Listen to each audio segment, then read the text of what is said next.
Let me also introduce myself. My name is Dr. Obadile Kambon, also Nana Kwame Pebidati, recently installed as Chidom Hene at Equapir Montfort. Just a little bit about myself. I think that's what we're here for. You asked me to just tell you a little bit about myself. So I'll do that. I was born in Brooklyn, New York in 1979. And my parents, they were part of what we would refer to as the African Center movement there. There was a freedom school called Uhuru Sasa. Can we say that together? Uhuru Sasa. Uhuru Sasa. Uhuru Sasa. Uhuru Sasa. Uhuru Sasa. Uhuru Sasa. That's Kiswahili Freedom Now. Uhuru Sasa. So that's where my oldest sister went to school. And if you know anything about New York and African-centered consciousness, you know that, you had all of the luminaries who were there. Dr. Clark, John Henry Clark, Dr. Yosef Ben Yakinen. You can just go down the list and, every week you could have Dr. Amos Wilson. You can just hear lectures from all of some of our most esteemed scholars. But one thing that my parents realized is that you can do a lot of the talking about being African, but it's hard to do a lot of the living about being African, because when you're hungry, who do you go to, to purchase your groceries? You go into some white grocery store. Even if it's a black grocery store, they're paying mortgage and rent and taxes. If you get thirsty, who's going to provide you with the water?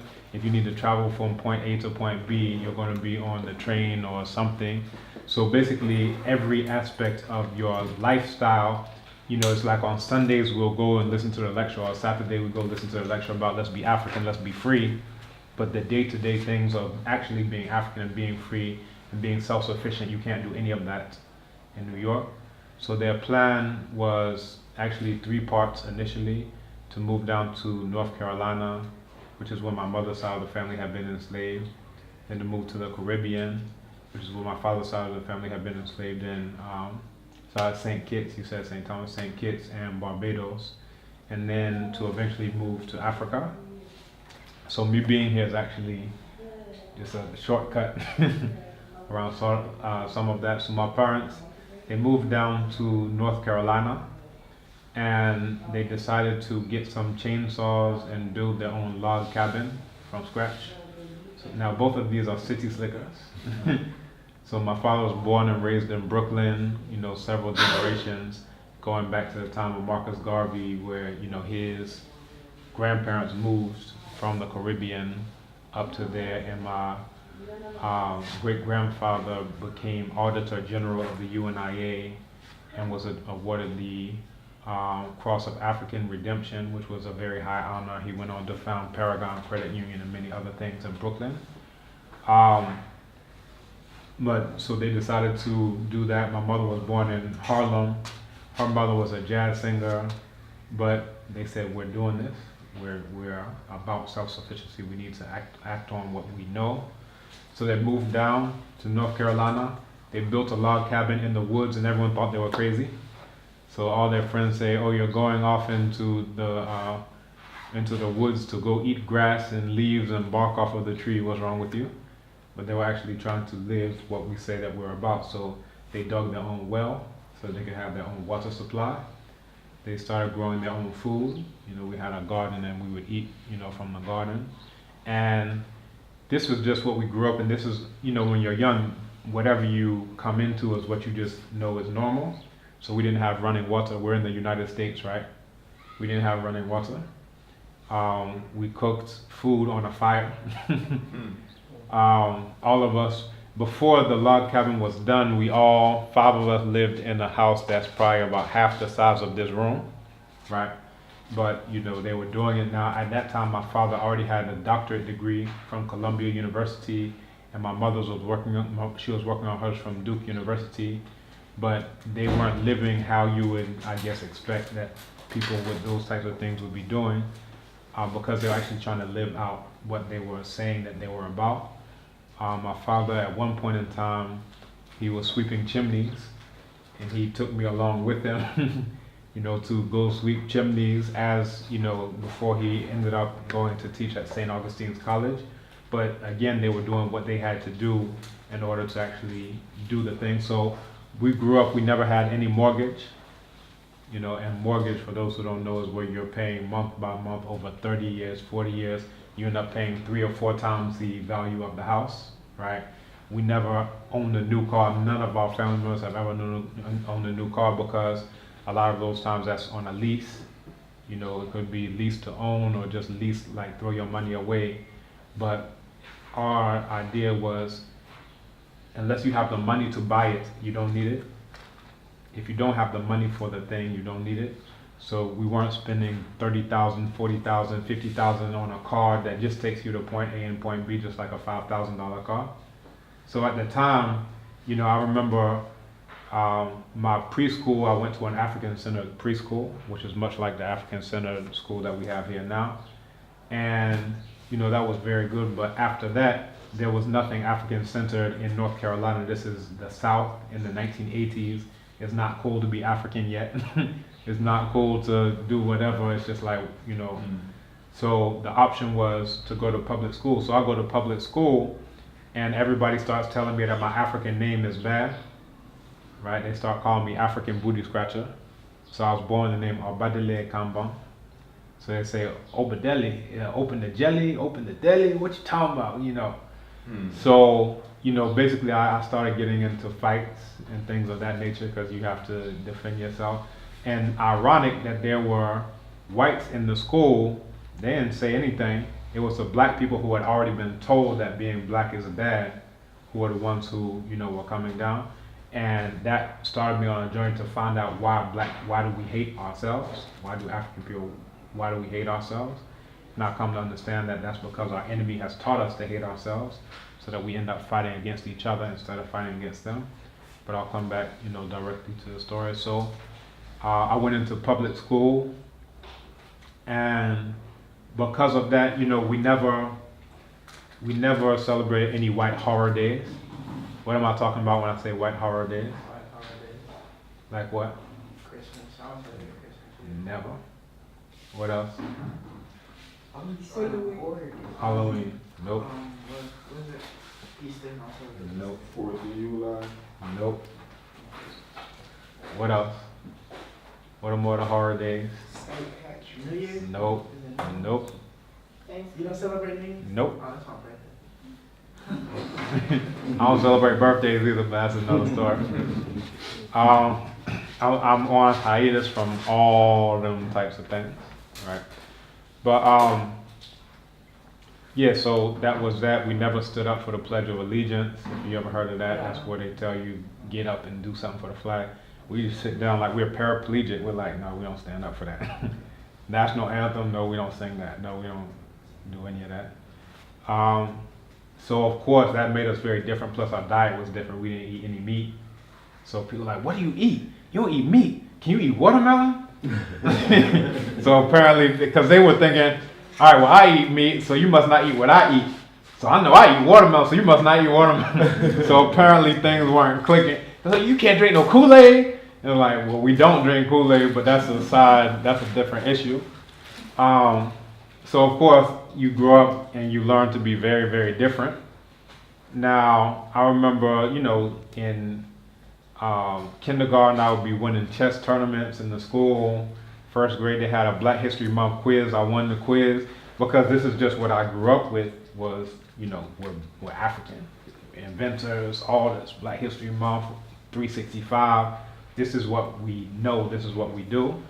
But I'll say over time, by the time of middle school and then of high school, it started to get to a thing of, sometimes you want to be like how everybody else is. And you may have to put up a facade to do that, where you start acting like how other people are acting. Now it's never going to be complete, but you start doing things that you see other people are doing, and that was the case for myself, where instead of using my first name, which I used my whole life, Obadele, I started using my middle name, Bakari. And the real reason was because it sounded less African, but I didn't say that that's why. I was just like, in high school, I'm going to go by my middle name. And come to find out, I actually read a book by Cheikh Anta Diop. Everyone knows Cheikh Anta Diop Senegal. out of Senegal. Cheikh Anta Diop. That's how it's pronounced? Yes. Say it again? Cheikh Anta Diop. Cheikh Anta Diop. You probably heard the U.S. pronunciation. Sheikh Anta Diop. I'm over here confused. You're like a whole different person. What is that? I'm over here confused. It's a Wolof name, and actually yesterday I met a brother at the Charlie Wesley Festival. We were able to just chit chat in Wolof for a little while, but that's the actual pronunciation. Cheikh Anta Diop. Dégg nga wolof. Dégg naa Wolof bu baax a baax. Eh, Man jàngalekatu Wolof la. Waaw. Man dem naa foofu dama def 3 ans foofu. Hey. Si. Oh, xam ma. Xam ma de baax na lool. Nice one. Wow. So now I know that we can be chit chatting in Wolof. Yes. Xam nga jërëjëf. Ici. Waaw. Dem gis naa ko. Baax na. Si. Waaw. Moom dafa xarita bénédiction la. Waaw. Baax na. Nice. Yaa ngi wax daal. Jerija. Jerija. Waaw. Yes, sir, Jerija. Waaw. Yesterday. Sama ndongo Medu Nete la ci jàngukaay ju kawe bu Legon. Si Waaw. si. Mu ngi jàng Wolof ci Legon. Oh foofu. Waaw. Ci Man ja- ci école. waaw. Eh. Waaw, man Oh, man dama jàngalekatu def ne Medu Nete ci rek. déedéet Medu Nete ci ak ci kanam tuuti dinañu jàngale Yoruba. Oh, okay. Okay, nice. ñu ngi àggale. Si. Naka da nga góorgóorlu. Si. Baax na. Yàlla baax na. Wow. All right, so that's cool. So anyway, that's the Wolof pronunciation, and that's when I said it. You said it right, and I was like, okay, cool. Cheikh Anta Diop. So I read in his book that was actually a name out of Kemet Bakare, also known as Tantamani. That was the very last black ruler of Kemet, and unified back when Kemet was unified with Kush. That was the very last black ruler, Bakare. So we had that listed of some of these names that we think are Arabic or whatever, but you can actually read it right there in the Medu Neter and see that this was the name. Of course, I didn't know that. I was just like, all right, it sounds like Bacardi, like the drink. People I ain't gonna have to be beating people up, fighting and whatever. But anyway, that I would say throughout Kwaku,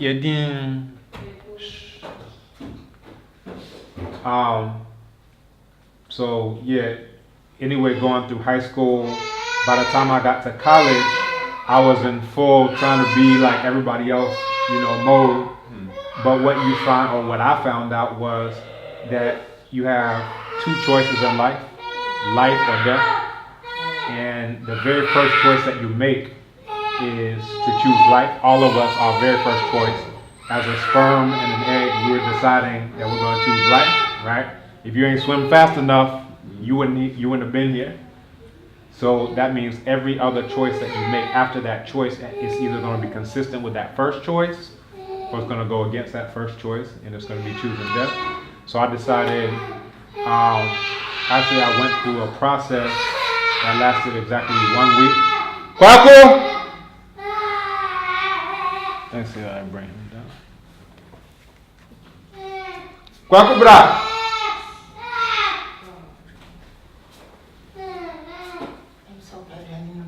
Okay, Johnny.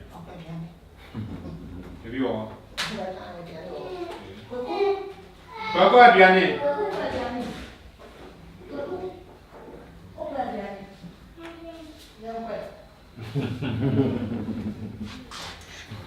He knows that word, Adriane.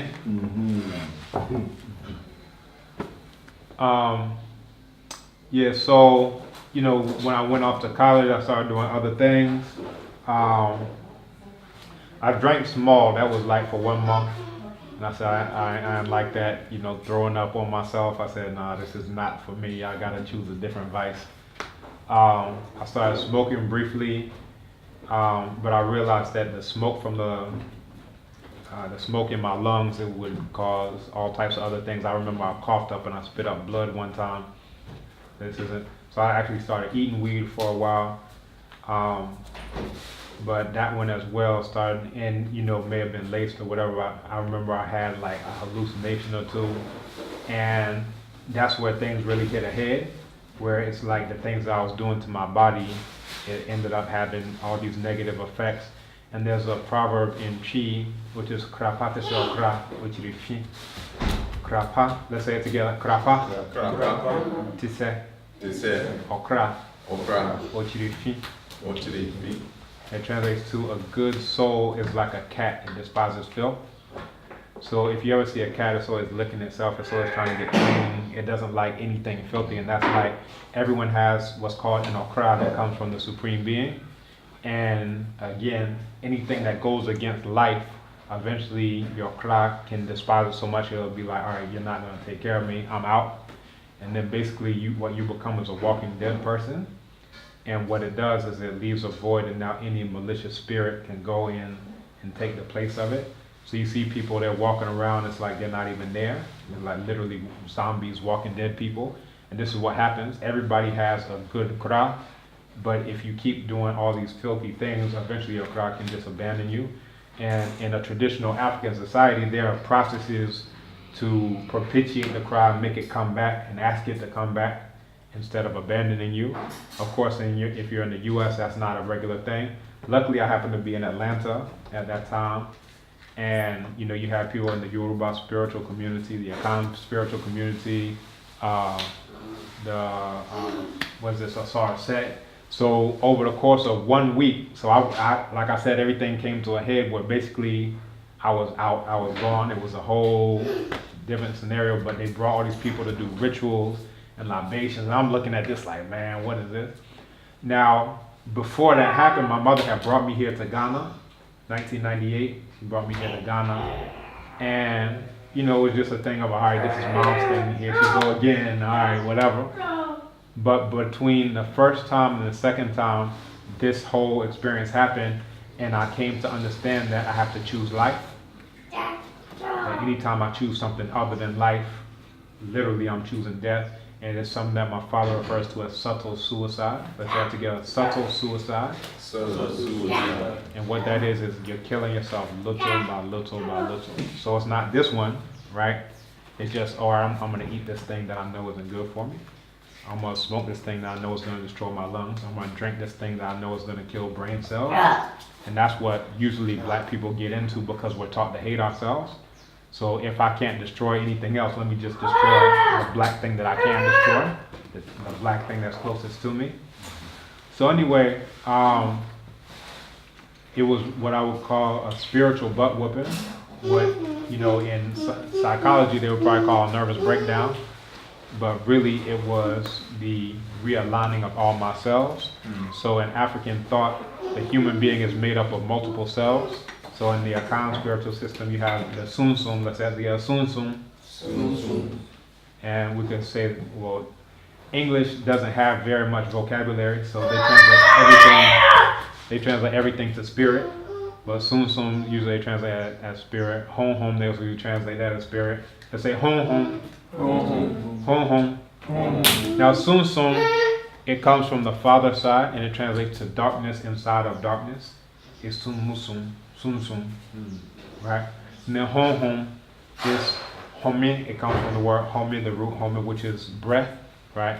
When you look at the word spirit, it comes from the same root as respiration, inspiration, spire. Expire. All those things have something to do with breath.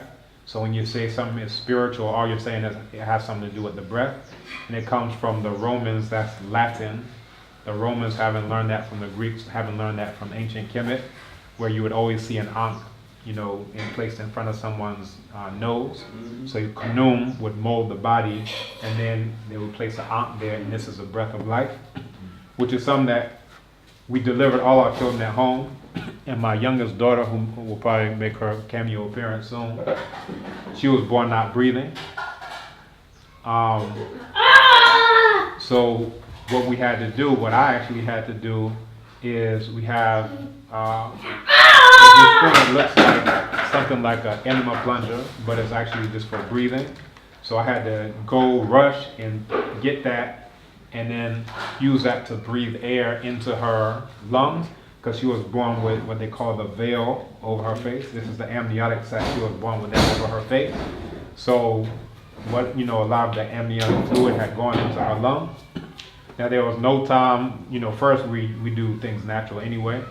But my wife, she was like, oh, maybe we should go to the hospital. I was like, nah. There's no way we would get from Hacho to any place, in time. And then by the time we would even get there, they would probably have to take 10, 20 minutes to figure out even what to do. So it was just, ancestors. And, sending the air into her lungs and then sucking out the fluid, sending in the air and then sucking out the fluid.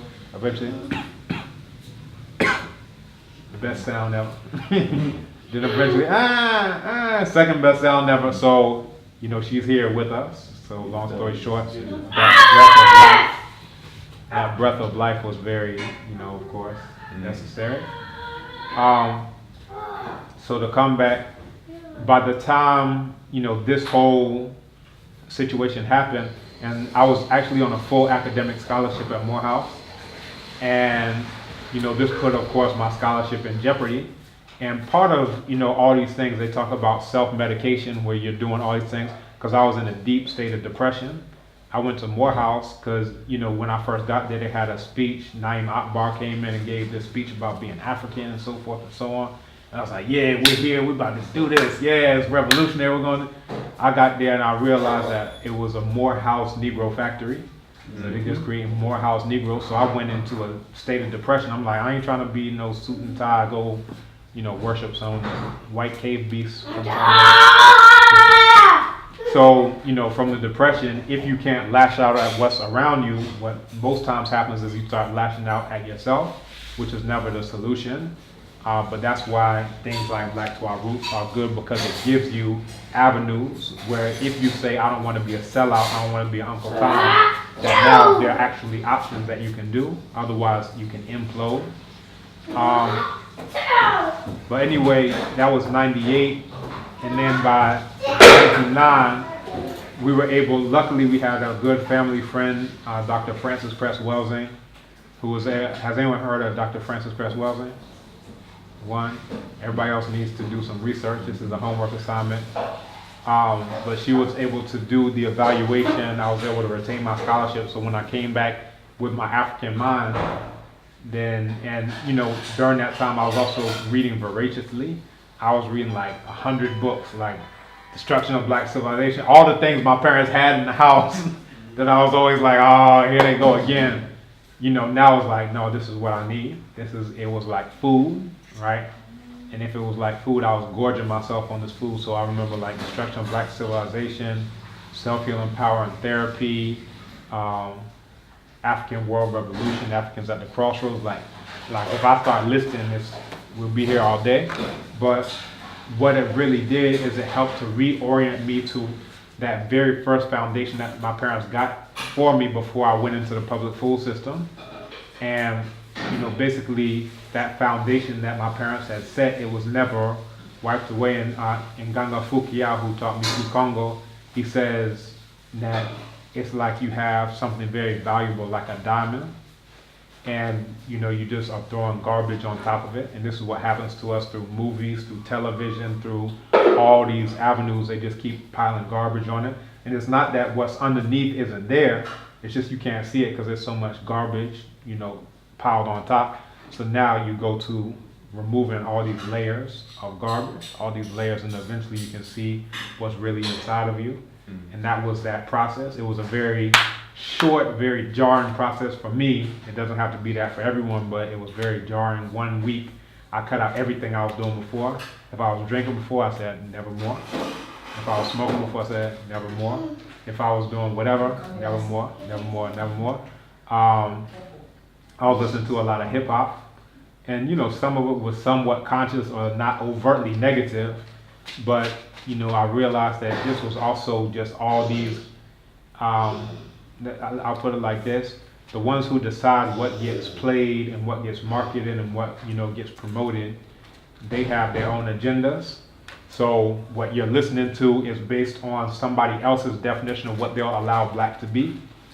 So, all right, if you're African, if you're black, all right, you're allowed to be smoking and drinking and shooting and robbing and killing and boom, boom. That's what's going to be, put out on the airwaves for you to listen to. Not that that's authentically what's you, but that's all you're ever going to hear about it. It's always going to be in a box. It's not to say that we ain't got some people who actually do that, but that's what they're trying to recreate, to the point where when we came to Ghana, this is in the 90s, people would come to us, hey, my N-word, talking to a sister, what up, B-word? And because that's what they have broadcast on the airways, that's what y'all are, right? So imagine how far away in Ghana, imagine those who are right there, that's what they get, their definition of this is what you are, this is what you're allowed to be.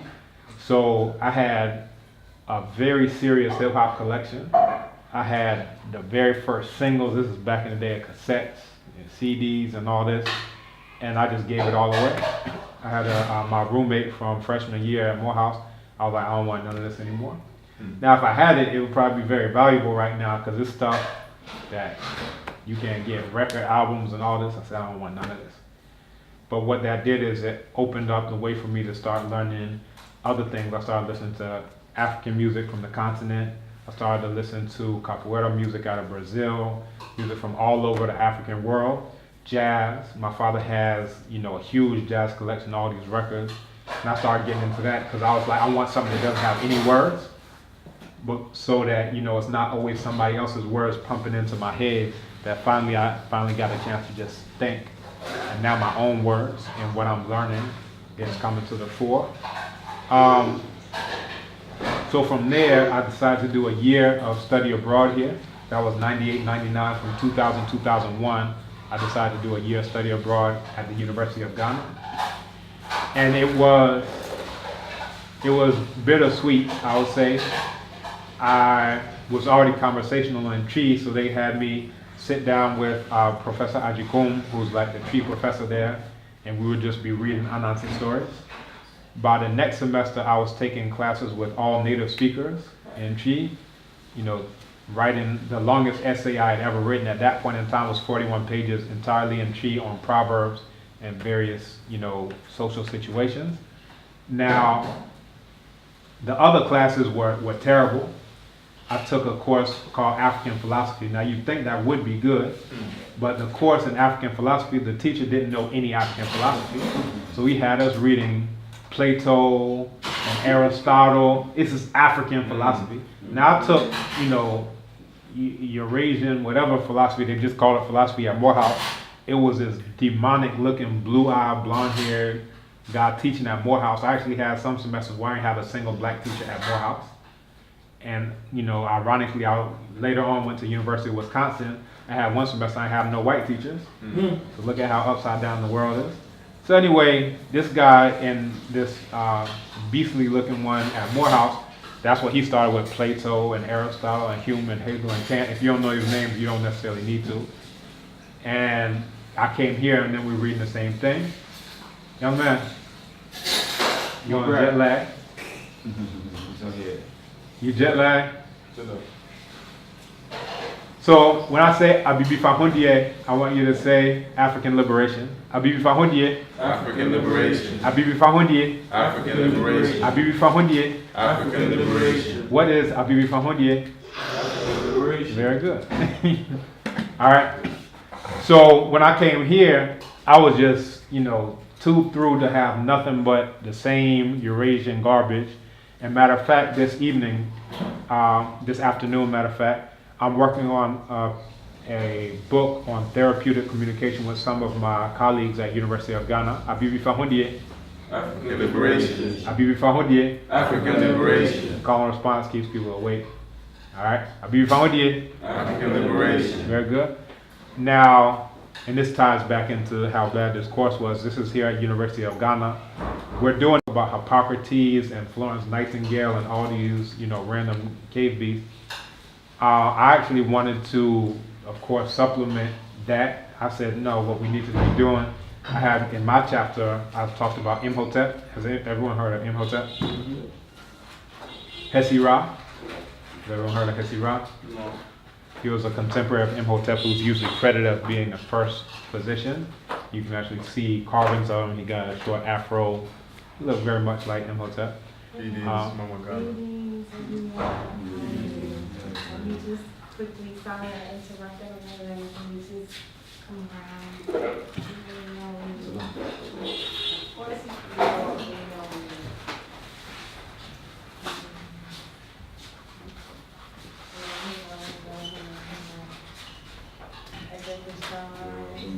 Yes.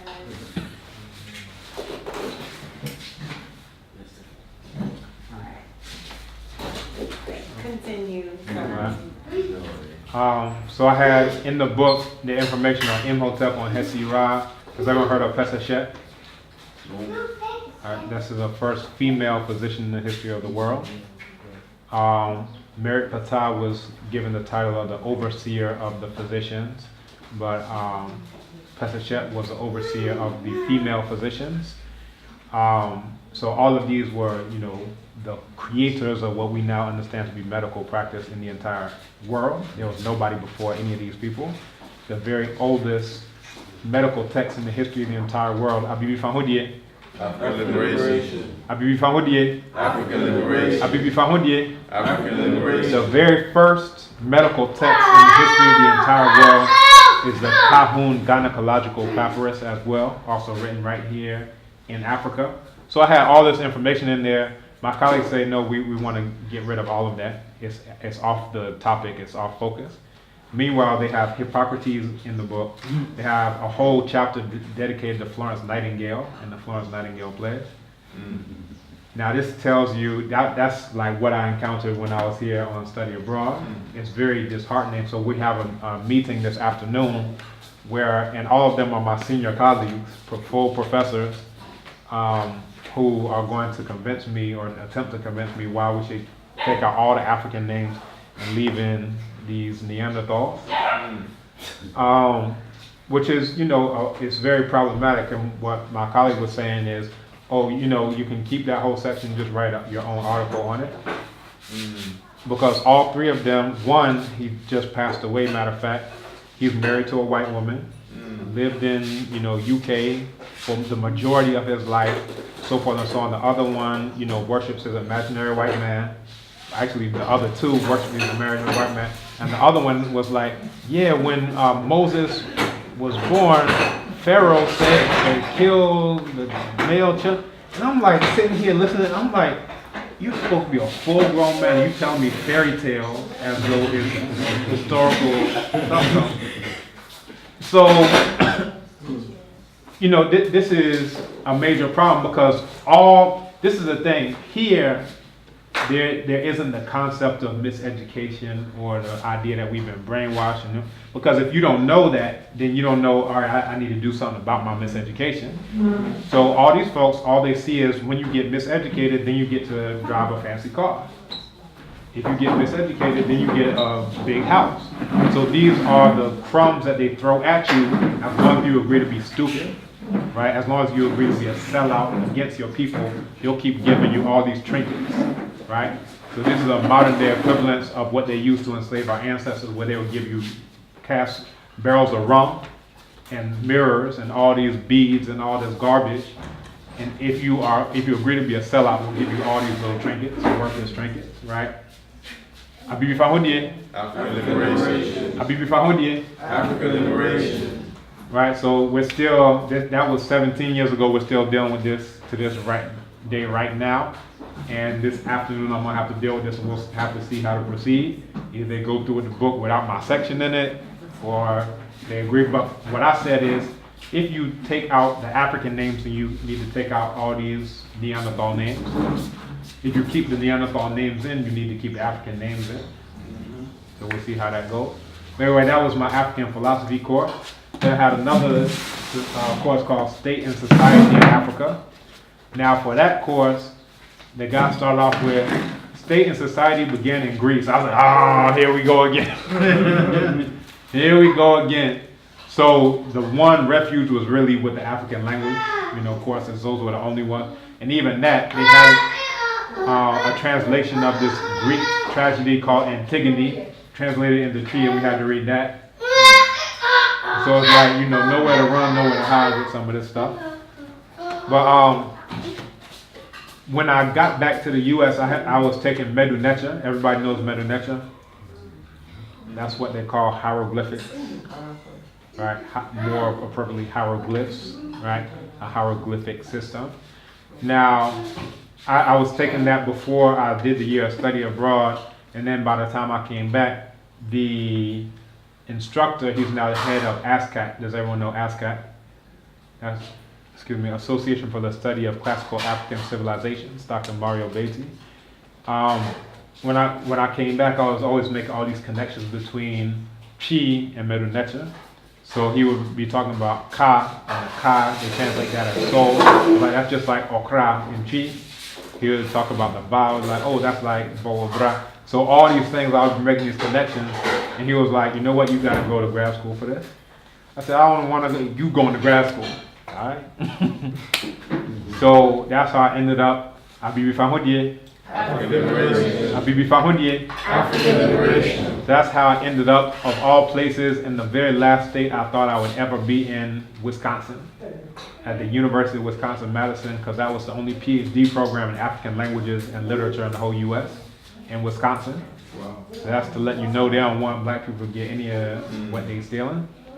So I ended up going there. I ended up getting one master's in African language and literature, another master's in linguistics, where for my thesis, I did a comparative linguistic study of Akan and Yoruba, showing how they come ultimately from the same source. Abibi Fahodye. African liberation. Abibi Fahodye. African liberation. Abibi Fahodye. African liberation. Very good. So, you know, I did that, and then I decided to go and teach at Chicago, different schools in Chicago, Chicago State University, Malcolm X College, Betty Shabazz Independent School, Barbara Sizemore, DuSable Leadership Academy, Northeastern, the Jacob Corella Center for Inner City Studies. I was working at like a good 15 places, just gung-ho. And part of that, I wanted to be in Chicago because my supervisor for my master's, this Yoruba woman. When you say Yoruba, you think she had an African name. Her name was Antonia Schleicher. Now Antonia maybe had to do something with her being a card-carrying super Christian. And then Schleicher, she married this white German Nazi guy. And, you know, worshiped the same imaginary white man that everybody else worshiped. So, you know, that was the situation. She ended up, you know, after I was like the best student, she had me do videos saying, oh yeah, because it was like, oh wow, this guy is amazing. He learned Yoruba. When I first went there, they didn't have intermediate level Yoruba that semester. Abibi Fahodye. African liberation. So they had a summer course that was like 2 or 3 months. And what Antonia Schleicher told me, she said, nobody can learn Yoruba enough to be ready for intermediate after just this little, you know, summer course. It's impossible. And I was sitting here looking at her, I was like, she don't know who she's talking to. So by the time I came back, she had me do the oral proficiency interview. And by the end of the interview, she said, I want you to be the TA for the course. I said, all right, now you know who you're dealing with. But that wasn't enough because she ended up coming to the conclusion that I didn't like Neanderthals, so she decided to block me from getting my PhD committee together. And I ended up finding that out from a mutual, you know, contact that we had. He was like, yeah, you know that she blocked you from getting your PhD committee together. But it ended up working out because I came to Ghana and I finished my PhD here. And when I finished, I came out with the award for the best PhD thesis in the whole university, there at the University of Ghana in the humanities. So, you know, it ended up, you know, working out. People try to do you things, but they can't block you because the ancestors are on your side. Now, when you say you were out of Chicago, I said condolences. I was in Chicago, and as I was doing all these positive things, I got pulled up by the police, and they decided to throw a trumped-up charge. Now, one of the things that I did in Chicago is that I studied African combat capoeira. Has anyone ever heard of capoeira? Right. Now, the capoeira that a lot of people see is the one that they had to do in order to get it legalized again. Now, if you read, you know, the historical documents from the 1800s, 1700s, capoeira practitioners were killing people left, right, everywhere. where there were like 11 people were killed today by the capoeiras. The capoeira is the one who goes through the crowd, stabbing people in the back and slicing their throats. They send them out to the war front, hoping that they would die at the war front. They end up killing the other side in Paraguay in the Triple Alliance War. So this was like the deadliest thing. Now, it ended up being banned because it was so deadly. They would use all these capoeira practitioners to go and intimidate voters and kill people in assassinations. So the way they ended up banning it was by getting, you know, if I arrest you, now I say, all right, now you have to work for me and kill this other capoeira guy. So they ended up repressing it by using capoeiras to fight against capoeiras. So it ended up being banned into the early 1900s, and the way they got it legalized is by making it Brazilian gymnastics, right? So what you see now is not what it was. What you see is what they had to do to make it palatable to white folks. So they had the governor of the state of Bahia, Getulio Vargas, and Mr. Bimba. He organized this exhibition with all his white students, where they were just hopping around and flipping and clapping and hopping and flipping and clapping. He said, oh, this is great, Brazilian gymnastics, let's do it. So then they legalized it, and then they allowed academies to be open and so forth and so on. So what you see now is the tamed down, they call it domesticated. Matter of fact, there's an article, Domesticating an Urban Menace, where basically they tamed it down, made it cool to white folks, whatever. So again, I don't know what you've seen personally, but what you see around generally, whether they call it Angola or Haitian now, that's not the one that's killing people. The one that's killing people was the original combat one. And most times the people who do it now, they will only do it as a game. They will only do it as a ritual, or if it's Haitian now, they'll only do it as acrobatics or as a performance. Let's just do things that look cute. But none, you know, the movements are the same, but they're never using it to actually defend themselves, defend their family, defend their race. We had a festival here, and there was a brother who was like, oh yeah, I do Kung Fu for self-defense, but I do capoeira for fun. And this is how backwards that is. I'm like, so then I was like, all right, I'll do capoeira, you do Kung Fu. So he ended up doing, he's like, yeah, I got all my certificates. And I'm sitting here thinking your certificates won't protect you. I'm about to light off in that behind. Because one of my favorite hobbies is to beat up people who practice Asian arts. And I use African arts to beat up people who use Asian arts. Just to, you know, it's a hobby. Everybody has a hobby. But just to show them that the African arts are one, they're older than any Asian art. The oldest depiction of any what they call martial arts, and I don't like that term, I'll tell you why. The oldest depiction of so-called martial arts 5,000 years ago at a place that was originally called Monet Khufu, now called Beni Hassan because the Arabs are there. But if you go there, you'll see a huge mural that has hundreds of positions, of grapples, of holds, of strikes, of punches, all this, hundreds of positions showing this. It's the oldest depiction in the whole world. Now, I said I don't like the term martial arts. What's wrong with that term? Martial arts. What's wrong with that? Sounds Chinese. Martial arts. I'm glad you asked. Abibi Fahodie. Abibi Fahodie. Abibi Fahodie. Well, because I'm about that, that's why I don't like martial art. Now, martial, the root of it is Mars. Now, what is Mars? Oh, the god, the Roman god of war. Exactly. Oh, okay. So there's a proverb that it goes, it's a silly daughter who tries to teach her mother how to bear children. It's a silly daughter who tries to teach her mother how to bear children. Mm-hmm. You understand that? Mm-hmm. It means, why would I name something that came 3,000 years after I invented it, after, you know, the Romans? I invented it 3,000 years before there was anything called a Rome. So why am I going to name what I'm doing after a Johnny-come-lately Neanderthal? Right? That don't make no sense. So, you know, I try to use more neutral terms. I'll say a form of combat. Combat means calm, together, back, hit, like hitting together. You know, just so I don't have to evoke Roman deities just to discuss my own African thing that predated Rome. Nothing called Rome in the world when I was doing what I was doing. So, you know, again, I said that's one of my hobbies, is to show them that it's superior. So the Kung Fu guy, he would start doing his Kung Fu thing. Wah, wah, wah. Keep doing your kung fu. What? So at the end of the thing, I'm like, all right, you ready to learn some capoeira now? Yeah, I think he was ready. End up choking him. Ah. All right, you ready to learn it? And you know, the original capoeira had everything in it. Headbutts were part of it. Bites were part of it. Breaks are part of it.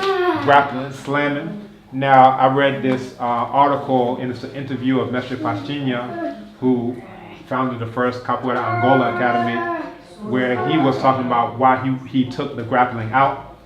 And he was saying that, you know, when you're out there doing the display, you don't want people to think that y'all are all thuggish and whatever. So just make it all clean and cute and nice for the, you know, in the harda.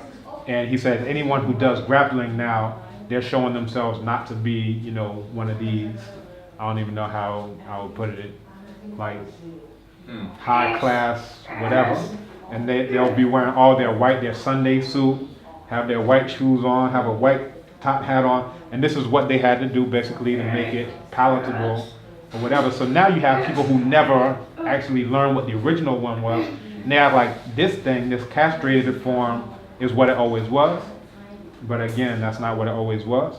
So what we do here is we took it back to the original, and the only way to learn it is by fighting with it, right? So that's what we do. I have somebody, all right, you do kung fu, come, let's do kung fu. You do your kung fu, I'll do capoeira, and then we see what happens. You do your karate, you say you got a 2nd degree black belt, you do your karate, I'll do my capoeira, well, let's see what happens. You say you're in wrestling, you say you're in taekwondo, whatever you in, bring all that garbage, and I'm gonna light that behind up. And that's 100% of the time, that's the only outcome that we allow. All right, so Abiyu Fahodie. Abiyu Fahodie. Abiyu Fahodie. African liberation. That's a bit of a sidebar, so let's come back.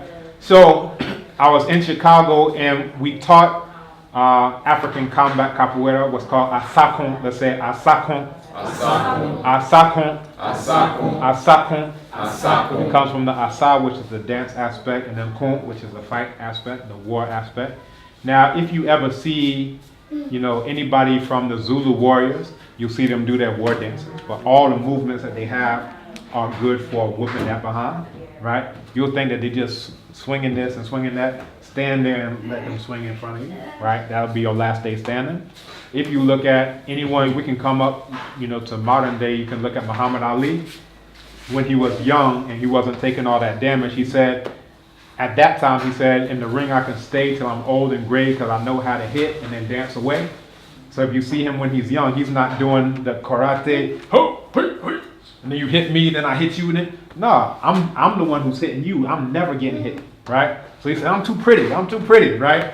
So that was the whole idea, and that's a very African concept. It's like the way African people do combat is more like guerrilla warfare. Now picture guerrilla warfare here. Let's say you have an army of 1,000 people, and on my side I only got 20 people. If I lose one, that's like I lost 1,000, right? I can't afford to lose one. So what do? So when you're in camp, I'll come and I'll throw a fire. I'll do a shot and I'm back in the bush. So I did all the damage. I didn't take any damage, right? That's how capoeira works, where I do all the damage and I don't take any damage.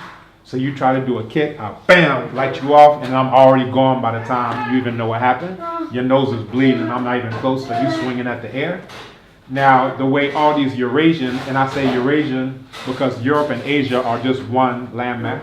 They like to try to convince people that Europe is something different. It's just the butt crack of Asia. It's all just one landmass.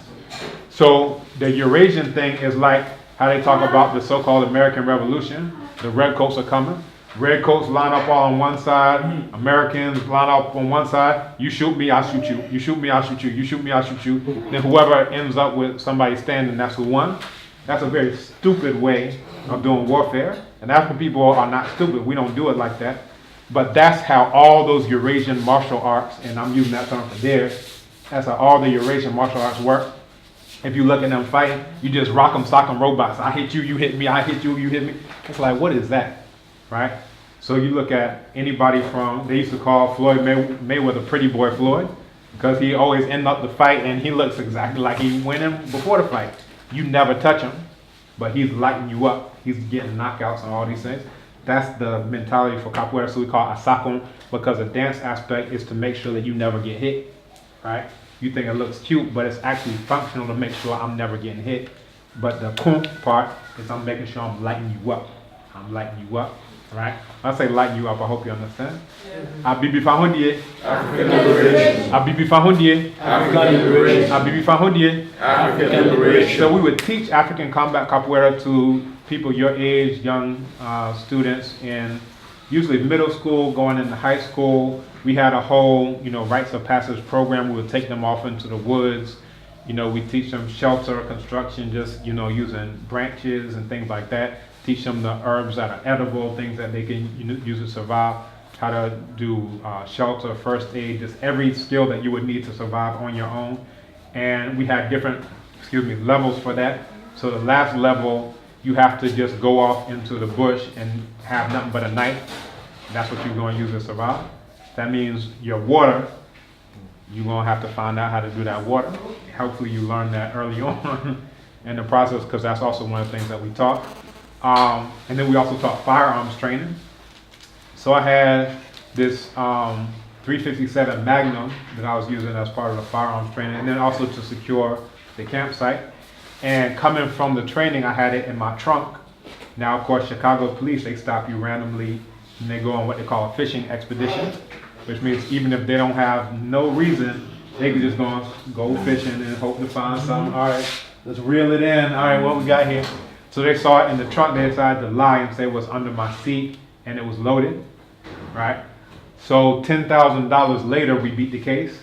A whole year later, we beat the case. But look at the time wasted. Look at the money wasted. And they can just do this 24/7. Let's just arrest you now. All right, now let's just arrest you. They don't even care if you end up in prison. They do care because they get money for that too.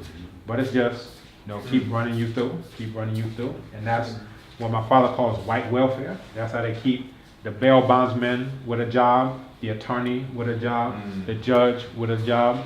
All these folks, they are entirely on welfare. They don't do any work. All they do is arrest black people 24/7. And the day I was only in for one day because I got bailed out the next morning. But they trumped it. Originally, they put it in the system. Oh, it was a misdemeanor. And then they got a call and they said, no, it's a felony. It was under the seat and loaded. Like I'm about to do a drive-by shooting or something, right? So anyway, we beat the case. And as I was sitting there on the witness stand, I said, never again will I allow myself to be subject to the whims of any Neanderthal, right? And what that means is at any point in time, they can just say, we want to arrest you, right? And in Chicago, there's a place called, Bridgeview, which is, outside. And they had, the courts, they had a 99.999% conviction rate. Because if they don't get you straight, they'll get you to cop a plea that you going somewhere, right? And we fought the case, and we won the case. But I was sitting there, and the judge was this old, he looked like, if you ever see pictures of lynchings, he looked like he used to be a little boy in one of those lynching pictures. So now old white hair, whatever. It's like, that's the exact same guys. But even he was like, I can't even believe what the police are saying. This is ridiculous. All right, So as I was sitting on the witness stand, I said, within 1 year, I'm out. We repatriate me. So that was one of the major impetuses. I say, I'm out of here. I'm coming here to Ghana. Because anytime I'm there in Cave Beachville, what I'm saying is I'll allow you to do whatever you want to me on any given day in exchange for going to shop at Walmart, in exchange for going to eat fast food or whatever folks do there, that I'll allow you to do whatever you want to me any day you decide to, as long as I can do this stupid stuff, right? So I said, I'm not down for that. That's not the deal that I'm signing up for. So I said, I'm repatriating, so I decided to come to Ghana. And I got into, as I mentioned, a PhD program here. I graduated with the best PhD thesis. And then last year I got the award for the best publication in the humanities. Recently, I was able to get citizenship, Ghanaian citizenship, along with 33 other Africans. And that was an initiative that came out of Institute of African Studies. Recently, I was installed as what they call a chief. I don't like that term either. Why not? What's the problem with the term chief? What's the problem with the term? We have a few. Europeans used to call the Indians as a derogatory term. Right? And the whole idea is that if they say they have a forest, they'll say you have a jungle. And all these things have values associated with it. If they say they have a king, then yours will be a chief. Now that distinction isn't in indigenous languages. So if I say Asante Hene, or if I say Chidom Hene, so my own is Chidom Hene, use the same word Ohene. It's not here's king and here's chief, it's what all of it is Ohene. Exactly. So ruler, I even prefer that one because it's more neutral and doesn't have these things. And also, you have women who were outright rulers. The very first woman ruler in the history of the world was Sobek Neferu, right here in Africa. Then you had Hatshepsut, you had Amani Renas, you had Mani Shekito, you had Shanak Dakete, you had all these things. You had all these women rulers. So if we just say ruler, we don't even get into this thing of do we call it king or queen, or is it queen mother, whatever. We can just use it. But this is... Can I interrupt for a second? The snacks that are going around is one of they're all vegan, made by one of our students who's an entrepreneur, and she was actually selling these. She sells them, so these are part of her. So brownies and cookies. I don't know if it has wheat. I can't answer that. I was hoping she could be here to answer that question. So please, if you're interested, please take it. It's just cookies and brownies. Thank you. And here she is, Evan, right on time. They were asking if you asking about your snacks. Does it have wheat in it? No wheat. Okay. Thank you. Hi there. Hi. You want to introduce us? Well, we still. Are you staying around? Are you staying? Okay. We'll do another introduction for those.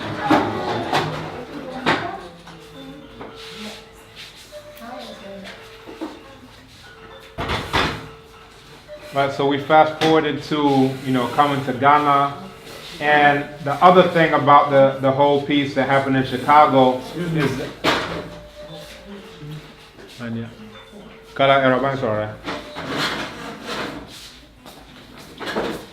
So with the whole Chicago piece, my wife and I were scheduled to get married in 2007, but because of that situation, we weren't able to. Okay. We were going to get married at my parents' place in North Carolina. They didn't allow me to leave the state as long as that case was ongoing. So, but the good thing is that we ended up getting married here in Ghana, which is, even better.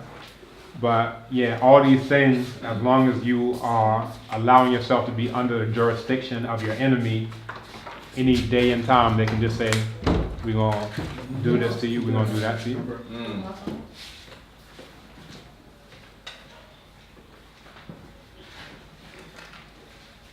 So here we are. We also have an African-centered school, which is where you are right now. Abibi Fahudie.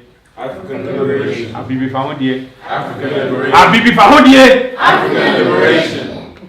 Very good. So this is called Abibi Fahudie Adesiambia African Liberation School.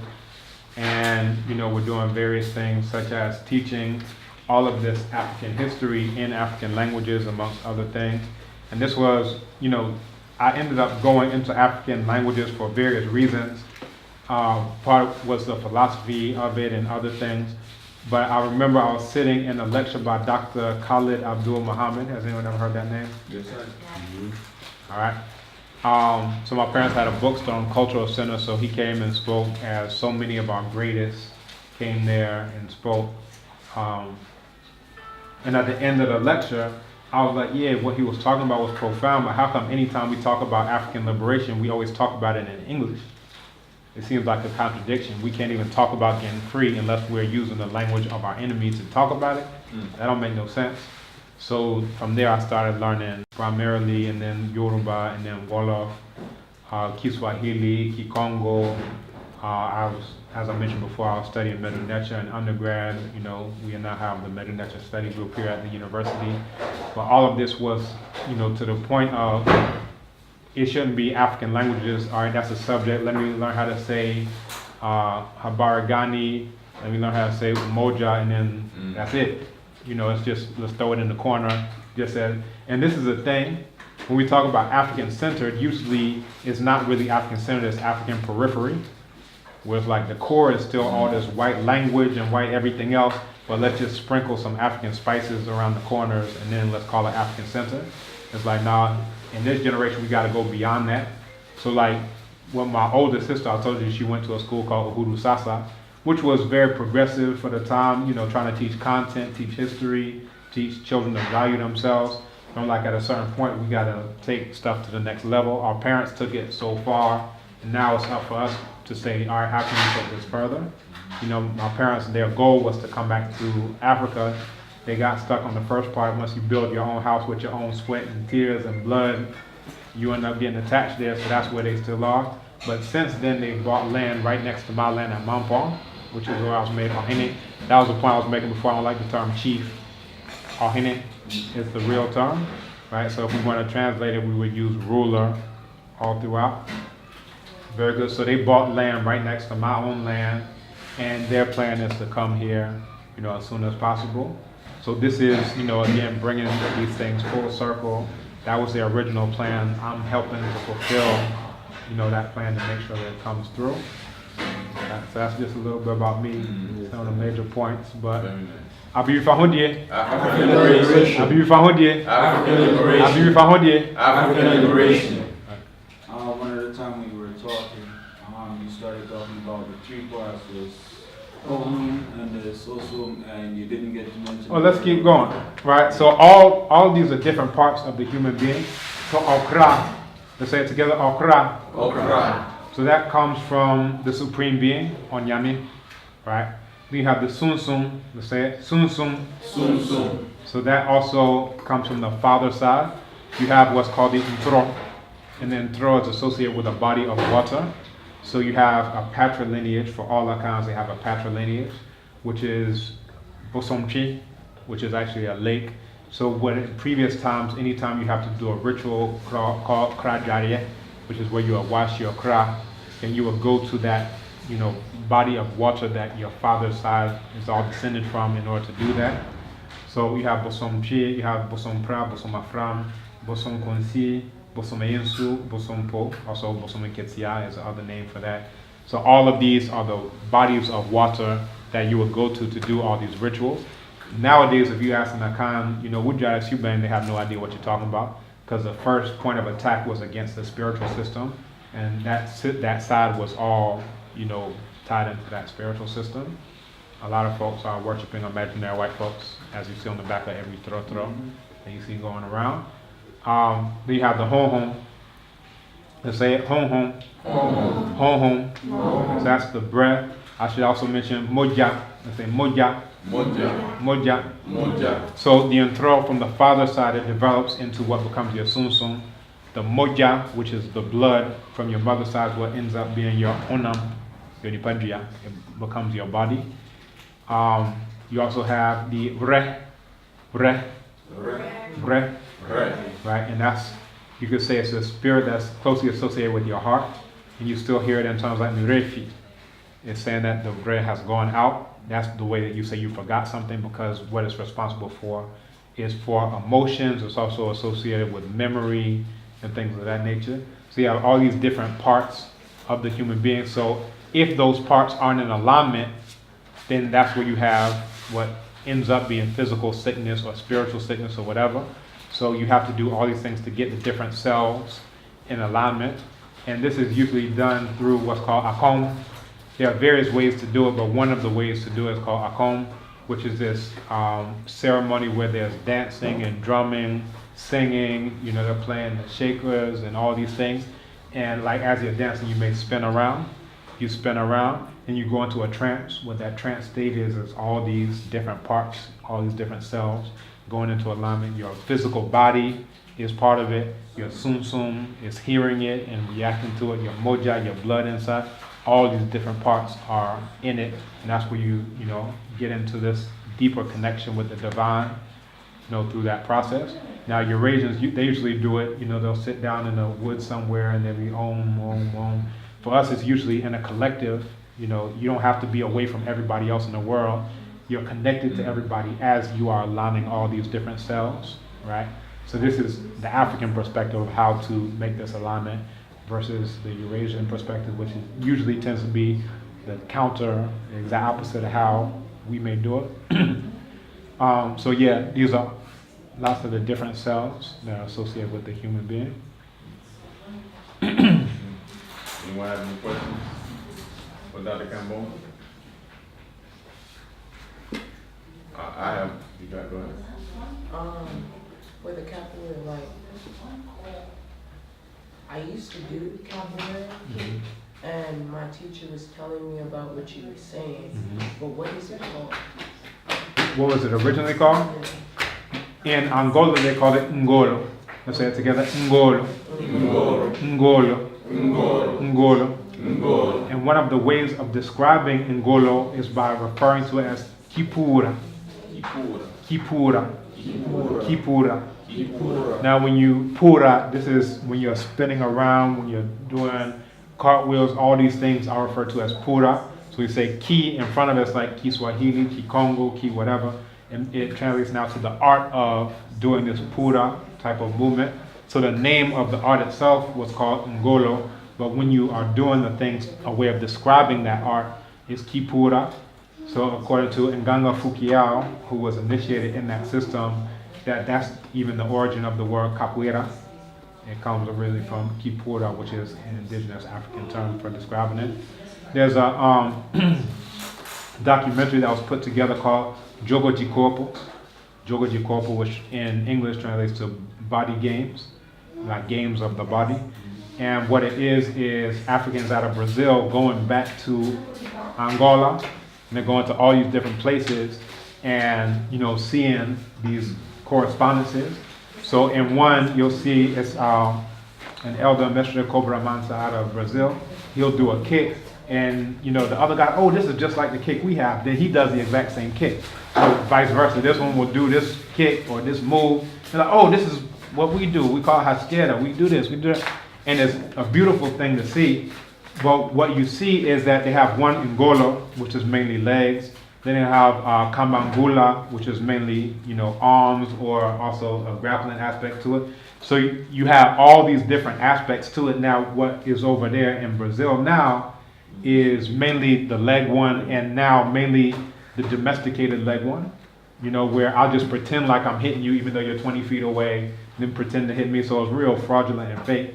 So as opposed to you really have to get out of the way, because if not, you're going to get your ribs broke. I'm just going to, you know, stop right here before I get to you. And then you stop before you get to me. And then, right, what is that really doing? It's not really training you. But what you see is all the systems in Angola. So you see the hand part too. So they show the hand part, you know, Kandeka, Kamangula in Angola. So then they go back to Brazil, and yes, they do still have the hand one. So you have an old Mestre Capoeira who's like, yeah, we used to do this, and it's just like slap boxing. And in the U.S., they have still to this day slap boxing, and then what they had knocking and kicking. You can find this in the South.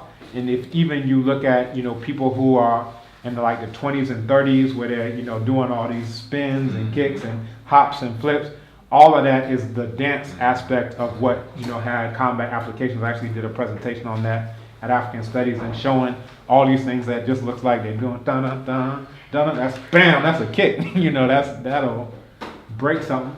Matter of fact, I showed them doing that kick in the knocking and kicking one, which you'll see, you know, in that 1930s type of jazzmatazz thing. I showed them doing the exact same kick in Angola, out of Angola.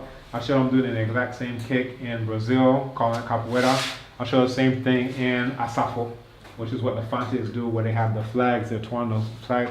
They do this exact same thing they're doing. It's the exact same kick. Then I show the actual combat application of it. So here's this guy, he's coming up, he thinks that I'm turned. I do this exact same kick, he flies across the room, like literally whole body raised, and then go over there, bam. So I'm showing that what looks like just a dance, no, this is something that's very serious, right? So yeah, if you can look at that documentary, it'll show all the sides. It also shows where they come into the circle. They start off like this, and what this does is it imitates the horns of a cow, And, a lot of what they're doing is actually mimicking these movements. You'll see bulls in a herd, they fight for supremacy of who's going to be basically the alpha male bull, to use that term. But you start off with this, and then you do this. Now, if you ever see anybody slap boxing, they start like this. They do this thing. Bah! They let do it. Bah, bah, bah. And then they'll do that, and then they can also get into a grappling phase where they grab the other person up, slam them down. And as I saw this, I was like, this is what I grew up with. Now, we're taught to undervalue all the things that we do that's African because, matter of fact, there was a brother out in Niger who came to Capoeira. I was like, what indigenous arts do you have there? He was like, oh, in Niger, yeah, we have Taekwondo, we have Karate. And I was like, no, what do you do? They're like, oh, in my village, we just do wrestling and other stuff. But that's the view. What is the oldest thing that gave birth to everything else on the face of the planet? We're just like, oh, that's just some whatever. But the one that has belts and, they're in the dojo, and then you see Bruce Lee on TV, that's the good one. Let's clap for that one. But what we're doing, and this is the thing that once you really take it seriously, then you'll see the applications of all these things. What you were doing at slap boxing, you can see, nah, this is some real stuff. Just do that. And the same way you was just pop, pop, pop, pop, pop. So it was showing the brother in Brazil. He was like, yeah, that's why we did it the exact same way. We'll just keep our hands open, because if you do this, you punch the person, now they take damage, they go home, they don't want to keep going.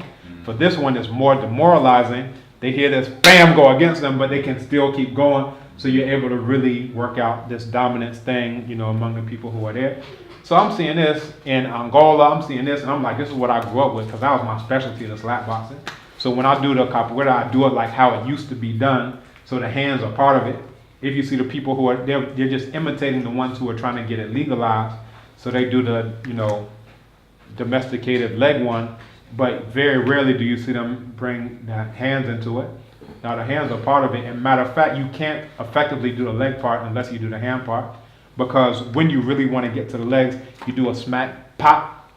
Now they start thinking about the pain that they're feeling here. They're not thinking about legs anymore. That's when you're able to get the leg shot in, bam, right?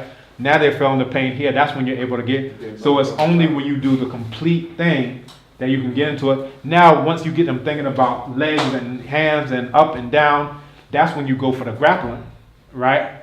Because now they're not even thinking about that. They're trying to protect their face and, oh, that hurt last time. That's when you're able to get them. Then when you go for the grappling, they're thinking that you're trying to get them into the position. What you're really trying to do is break something or choke something or tear this apart or do whatever. So it only makes sense when you do the whole complete thing, as it used to be done, and as you can read about in the reports. Like in the reports from the 1800s, it was like, he was able to defeat 4 or 5 police officers using cabeçadas and rabujihayas. And it's like, that's not what you see now. People will fake like a little head, something. But you're not seeing nobody killing people, with headbutts like how they used to do, so. Yeah. Abi Fahodie. African liberation. Abi Fahodie. African Bibi Fahodie. African liberation. Any other questions?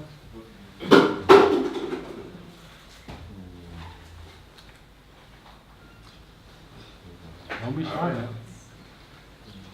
What subjects you teach at the Abibi Foundry School? Or what subjects are offered?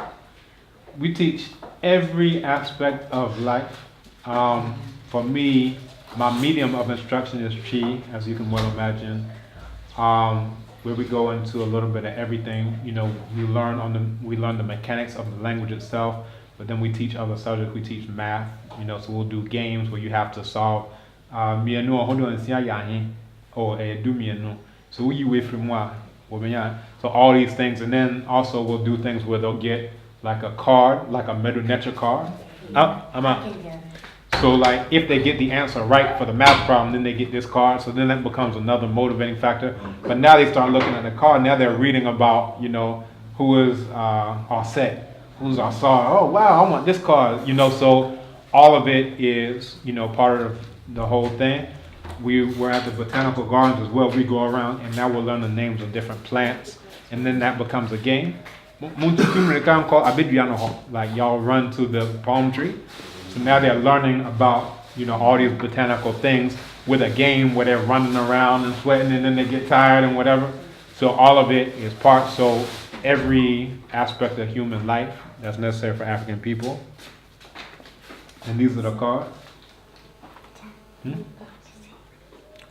Yeah, we also do a game. I'ma like all the games. Kwame said, where it's a listening and instruction game where I'll say, Kwame says do this, Kwame says do that, and if Kwame doesn't say it and they do it, then you're right, exactly. Simon says the tree. No, it's Kwame says. That one is Kwame says, This but one is English. Kwame says. So these are some of the ones. You see it has this little glossy gold on the side. So we'll do this, for different things. We do a lot of things through music, right? So we'll sing the song and then that helps, people to remember the thing, whether it's the patriotic song, Yenara Sasini, Eyabo Dende Mayen. So they learn, various things. And we actually have a lot of our students here now. They weren't here earlier, but if you wanted to ask them or talk to them, since we're on the subject of the school, they are sitting there, and I think they also should introduce themselves. Definitely. They are excellent.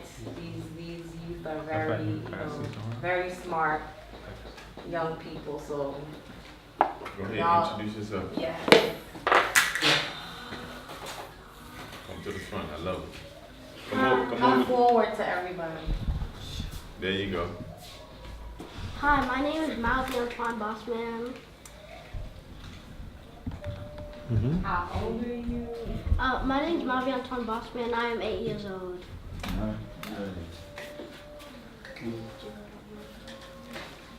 Go ahead. My name is Junior Koku. I'm 13 years old. How you doing? My name is Chiamaka Antoine Bossman, and I am 11 years old.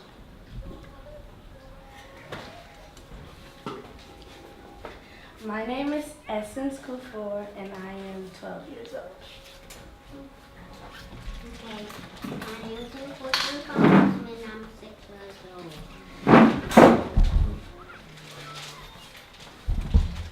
Come, brother.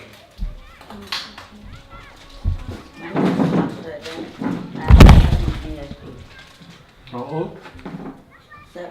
And then Not 12. Behind us.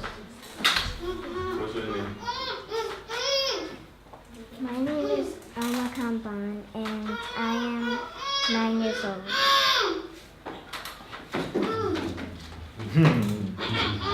That is Kuku Kambon.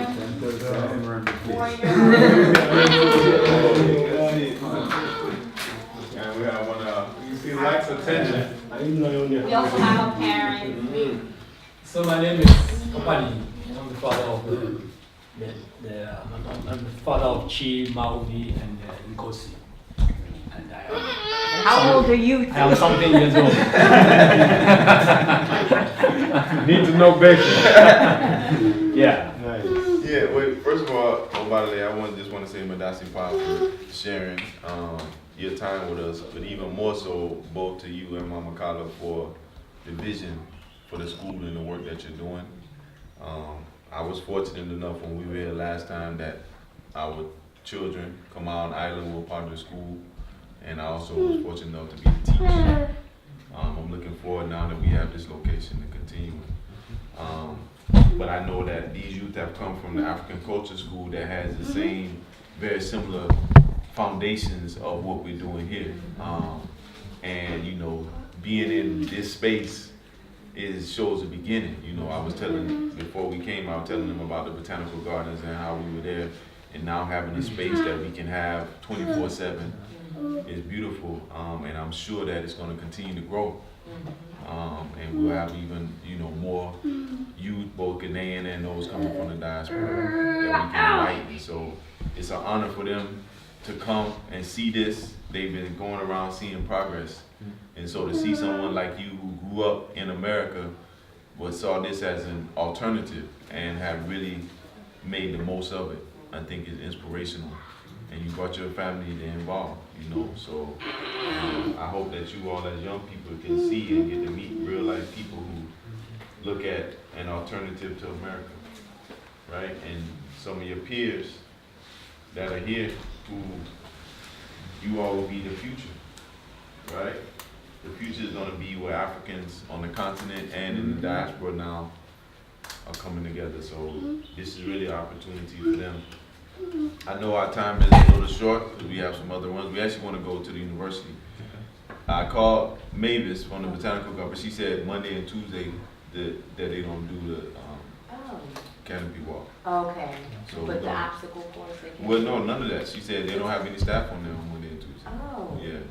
So we're gonna try to do Wednesday. They leave out on Wednesday, but we're gonna try to do Wednesday. Okay. But yeah, we want to go to the university. But I wanted to let the young people have a chance to interact. Yati was traveling with us a little bit. So we traveled to Kumasi and the Cape Coast with us.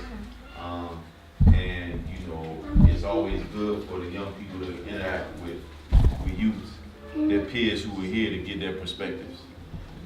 So, do y'all have anything to ask of your peers? Or y'all gonna pretend like y'all shy too? Everybody's shy now. You know what I mean? You gonna leave out of here? Yeah, I know exactly, right? Now they wanna act like I know Malvi and she. Y'all ain't shy. Huh? You shy? Oh, okay. I thought. Yeah, so, but feel free. The hosts are not shy. No, they're not shy. They I know all of them. Yeah. But y'all have anything to ask them or anything to share? I'm saying this because adults. Oh, that's what it is. And then all the adults go away, and then all the kids they Yeah, talk to each yeah, other, yeah. make a whole bunch of We noise. won't even know. Yeah. So, you look like you got something to say. Nothing? Mubarak? No question about life in Ghana. No, what do you think? You answer what they do for fun. What's the, you know? What's your favorite food? Always trying to taste Your them. favorite what? Food. Oh, your favorite food. No, you can eat too.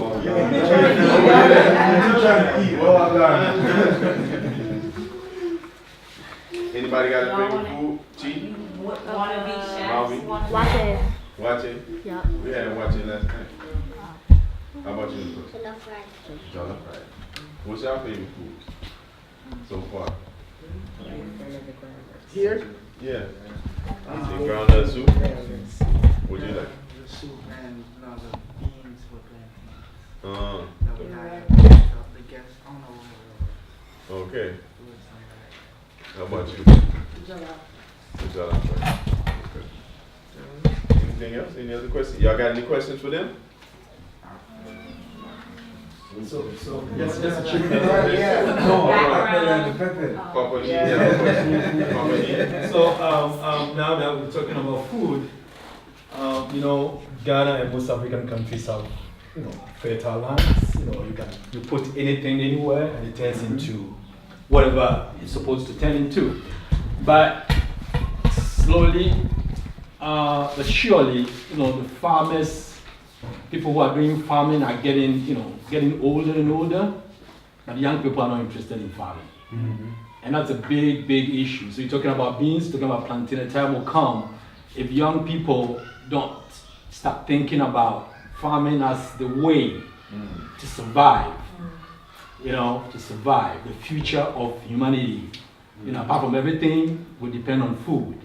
But if people are not seeing farming as what they should, especially young people, then sometime a time will come, maybe the beans will not be nowhere to be found, or the plantain will be nowhere to find. So as you were thinking about, you know, everything, think about, you know, what has been given naturally, something that it's there for taking. It's not something that you really have to sweat to do, or to, you know, like to get certificates to do, but the land is open, the land is ready. All the land needs is the people who are ready to just work on it. You know, unfortunately, years back, I think when I was in school, I'm Ghanaian, I've stayed here all my life. When adults were, or when school, yes, again, formal education, punishment was more of associated with farming or weeding. You know, so I guess people grew up thinking about farming as a punishment. And that has existed to today. That anytime anybody sees a cutlass or a hoe, I think the first thing that comes to your head is, are you trying to punish me? And because, yeah, and that's the reason why people have moved away from the land and are looking for what we call white collar jobs. So that one you put on a white shirt, you put on a tie, you sit in air conditioning, and that one is not punishment. But after wearing a white shirt and the tie, and then they sit in the air conditioning, they get out, what do they want? Food. They want to eat. So the question is, who's supposed to go do that for you, the white shirted guys, to come and eat? So I think for young people, for me, that's the biggest, concern. That hey, see the land as the ultimate. The land is where we all came from, I guess. So if we ignore the land, then we're ignoring the future of ourselves. And for me, I think that is very important to talk about. That you're young people, I'm sure you are excited about the world. Maybe you're seeing all the technology and you're happy with it and stuff. But please remember that you can enjoy yourself on the YouTube and blah blah blah, but you have to eat. And if you spend all your time on the technology, you're gonna stay hungry. And you know what hunger can bring? It can bring so much confusion, between brothers and sisters and all that. So think about it and know that the land is there the land is fertile. It's like in Ghana, you throw tomato seed somewhere, just throwing it away and going somewhere. The next day you come, or 2 days you come, you see, a flower, and if you know what tomato flower is, you realize that's a tomato. So that's my my brief discussion about future. You're the future, and the land is going to be the future that will sustain you. Thank you. Anyone else got any last questions or comments before we head out to our next location? Anything else? Let me add this in addition to that. This morning, there's a brother who used to be in Atlanta, Nana Kweko Obari, who repatriated recently to Tanzania along with his wife. And he always gives the analogy of turning off the tap versus just mopping up the floor.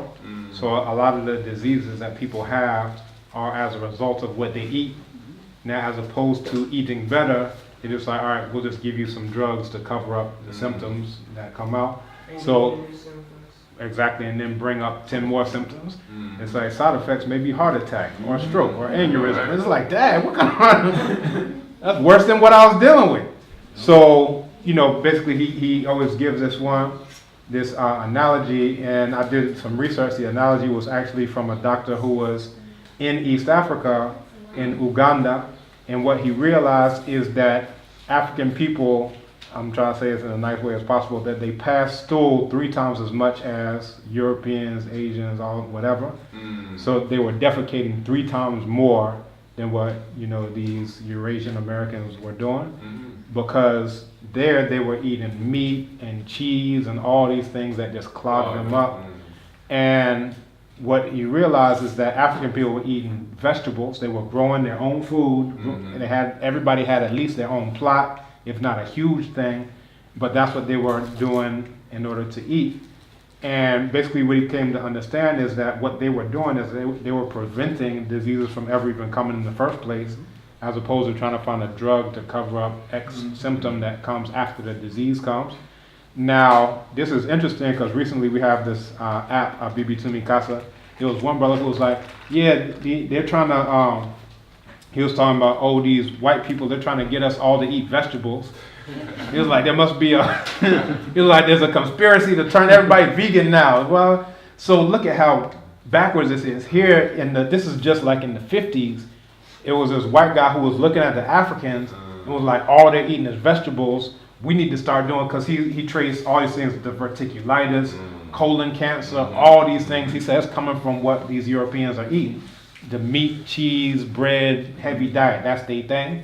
But now, African is looking at what was originally an African diet. They want me to stop eating my meat and my cheese and my blah, blah, blah, blah. And what you see now is all the disease, this is even since the 90s, Now, all these diseases that were never here in Africa, now all of them are here.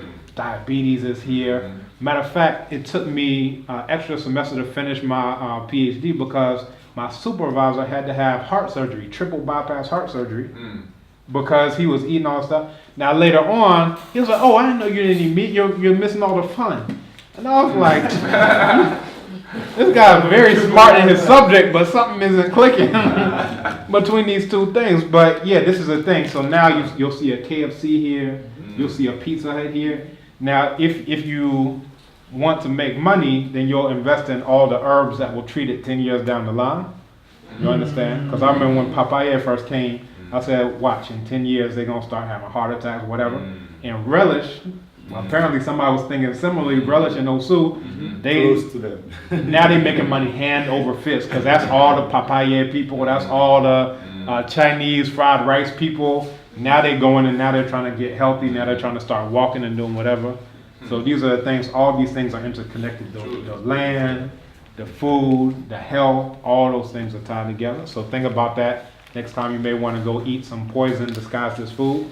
And I think that's a good point you made, just as far as for the young people to know that, you know, being here, I'm sure that y'all can see that, you know, all the amenities that everybody's used to. They don't have a million cable channels, they don't have this and that, but the quality of life is better. Food is fresher, air is better. You mentioned about the whole police brutality piece. We don't have, that's not an issue, right? You don't hear about people on the news getting killed by police. There's no hands up, don't shoot, right? You don't have to worry about that. So it's a quality of life. And part of it, you can, you know, some of the young people who are at the school are parents of those who return. They want to create a different environment and a different reality for their generations to come, right? And so that's what Obadale and others have done, is to say, you know what, we're going to leave America because we want a different reality. And sometimes you as young people, you might not even understand it. Some of the children may not even know why their parents are doing it. They're taking them from America where we got cable, we got this and we got that, coming here where we don't have those things. It may not be until later. Look at what Obadale said. He grew up in the culture, but he didn't appreciate it until he had to put that against these other experiences. And now that's giving him the context. So I think you gave some excellent points, Obadale, that there's gonna be others that try to dissuade you away from connecting with the culture. When you get back, I'm sure there's gonna be people who tease you that you went to Africa, that you see a whole bunch of people living in huts, hanging from trees. Your responsibility. Well, your responsibility is to let them know, right? That's your responsibility. So they'll be aware. And not only to make them aware, but now to make sure you stay connected to the young people that you're meeting here. You all will be the future. More of them are coming in right now, so this is the future, right? So again, Obadale, we give thanks. Like I said, I'm looking forward to being here and teaching when the family comes. But I think we're gonna get ready to make our journey to the university. We got one of the students waiting on us. All right. I think that's it. Y'all know some of these young people right here, right? From Saturday. Before you all go, can they quickly introduce themselves? Yes, please. And they reintroduced because we met at the Botanical Gardens this weekend. Oh, okay. Y'all introduce yourself. Feel free. So You can start. Go ahead. Say your name. My name is Amira. My last name is Kristen. Age. I'm 9 years old. Who's next? Come on up. Don't be afraid. You with family. My name is Kayla Christian, and Talk to them. I'm 8 years old. My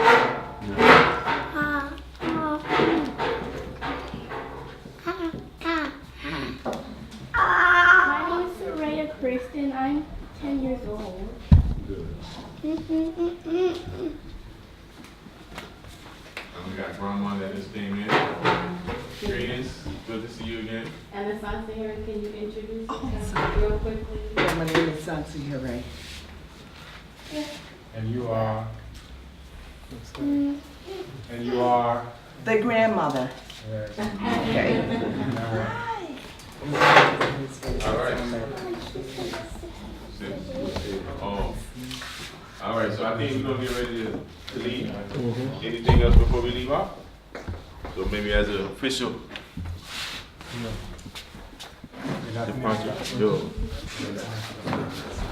¿Quieres que flor? ¿Tienes ahí bastante? Sí, tiene bastante.